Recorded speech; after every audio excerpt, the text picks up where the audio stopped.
Opportunity. What is one opportunity that was a game changer for you? You put who, not how. Finding the right groups to accelerate my real estate journey. Correct. I was in a W-2 traditional environment, go to college, get a degree, get a job.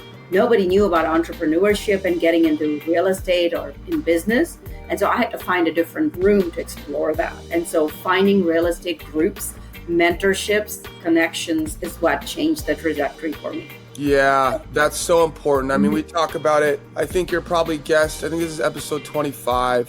I would say there's so many people, and especially in this space, that successful people in this space realize really quickly, you need to be talking to people that are working hard in this space, building new relationships, and know how to do the thing. It's gonna project your career forward, propel your career forward so much faster than just having the information or the head knowledge. It is a people business for sure. Yeah. Okay, communication.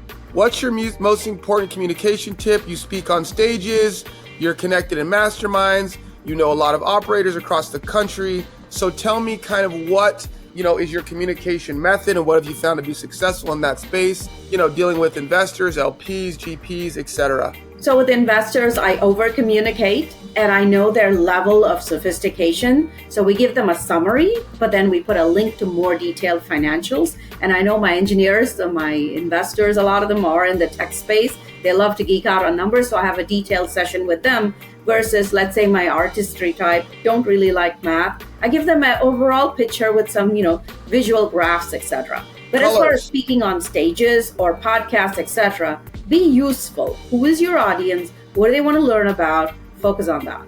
Love it. Very direct, very to the point. It sounds like you have it all figured out. When it comes to engineers, I work with a bunch of them too. It's pretty funny how they are similar in a lot of ways. I mean, they will analyze something and break it down. They want to see options. They want to see different outcome possibilities. But the cool thing about engineers, in my experience, is it's been probably 10 years I've been working with engineers, both in my trade, what I do, building, right? And then now with investors, mechanical type engineers, etc. Once you earn an engineer's trust and they really feel like they can trust you and they've verified all the things you said, they'll ride for you. They will be in. And that's a cool thing about them too. Once they make a decision, they go. They're not wishy-washy after. They're really kind of They really want to see under the hood at the beginning. Yep. Skeptical at first is the word I was looking for. Okay. Perfect. Yeah. Understanding. What is one thing you wish you would have understood earlier in your career?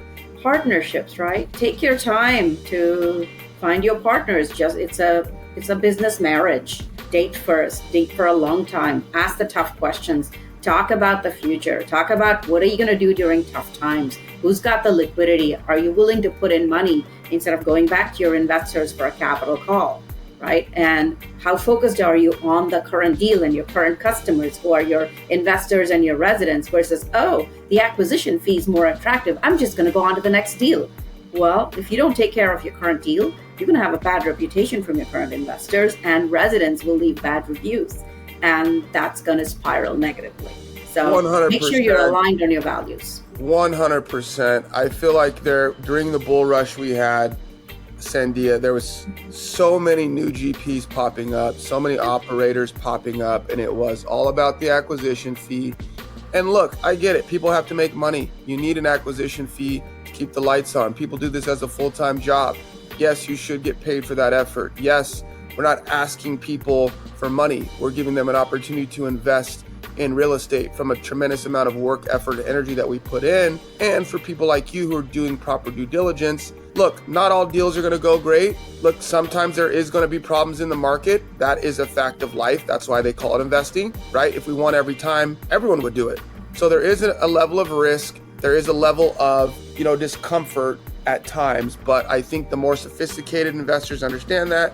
And to your point, they want to be working with operators, asset managers, syndicators, GPs who get that, who are looking out for their best interest and not for an acquisition fee.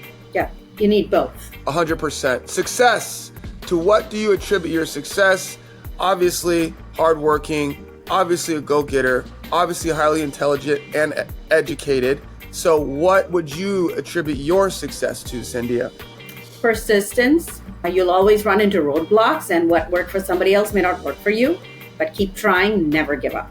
And, my parents made $60 a month in salary, and I wanted to come to the US where the college tuition was more like, $10,000 a year. So even if my parents gave me their life savings, I couldn't come here. So I had to get a scholarship. And, obviously applying sitting in India, they don't even know if you know English with a strange name like mine, right?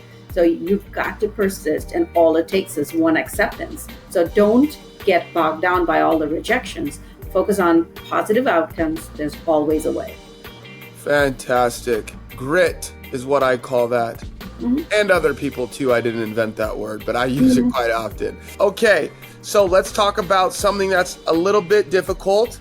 Biggest loss you've ever had to overcome. I think we learn a lot by, getting L's. I think it was Bill Gates has a quote about that, winning is overrated. Like losing is how you really, really grow. We were talking about that, just 10, 15 minutes ago, how, you need to get in, you need to fail fast. You need to start, investing, but over time you start to realize, hey, look, I lost or I took a hit because of this. Again, I have a friend, a colleague, a mentor that did this. I'm not going to do that thing. There will be another deal. I'm passing quickly because of this other thing.